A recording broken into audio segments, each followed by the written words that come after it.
This is a French film by a French director named Francois Ozon, he's one of these directors that one might be funny, one might be a serious drama. You never know what you're going to get from him, but everything's good. But this is one of my favorites of his excellent movie. Um, he also did this movie called In the House, which is also very good. Dear Zachary, which I think is one of the best documentaries I've seen, based on a true story about a man who died and his parents go off to Canada to try to figure out why his wife and future, because I think she was pregnant, and they never get to meet the child, and they do everything to try to keep this boy around. And it's a very, very good story. My name is Wayne, last name is Wafsy, and I opened up May of 1990, so I've been here going on 31 years. I always loved movies as a kid. There was a point where I thought I'd want to be an actor, and then I tried a little bit and decided that I'm not good at faking things, so I decided I'm better watching movies than being in them. But I worked for a video store for about 2 years before I decided to open one. And I kept approaching the owners, asking them if they'd want to sell it. They didn't want to sell it, so I ended up opening up. And I always said that I did this more because I love movies than to try to be rich, you know.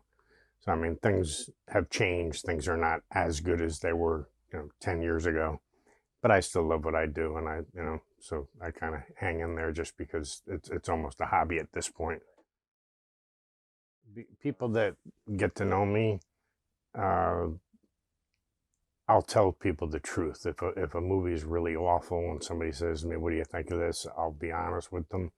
And then on the other hand, what I think is awful might be good to someone else. So sometimes when somebody says, "What's a good movie?"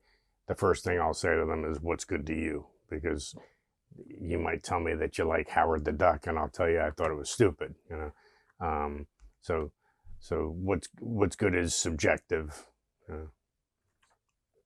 A lot of times people will call me up and ask me, they're trying to figure out a movie in their head, and I almost enjoy trying to figure it out for them, and a lot of times I'm successful with it. So of course it depends on how much info you get. I've had people call me up on the phone and say, "I'd like your opinion on a film I'm thinking going to see in the theater," but just because they value my opinion. So there's times where people call you and don't even want to do business with you, but it's nice to know that somebody thinks to ask you your opinion. Right. So and there's nothing better than recommending something and having somebody come back and say, "Wow, that was really good." And of course, there are other times where people come back and say, "Didn't do it for me." But everything I've also found that people born in certain time periods tend to favor movies from their time period. So like people that were born in the 70s like movies from the 70s, people born in the 50s like movies from the 50s, and it's understandable because that's what you're growing up watching. But I've always tried to be open and watch movies all the way back to the beginning and up till now. And I think that every decade has some great stuff and every decade has some garbage. I try to make sure I have things that you can't find on Netflix, that if somebody calls me and says, "I have Netflix and I can't get this movie," I go out of my way to find it. Same thing with Amazon. When Amazon first started, I didn't like Amazon because it was kind of competition, but I've learned to embrace Amazon, and I actually sell things on Amazon too.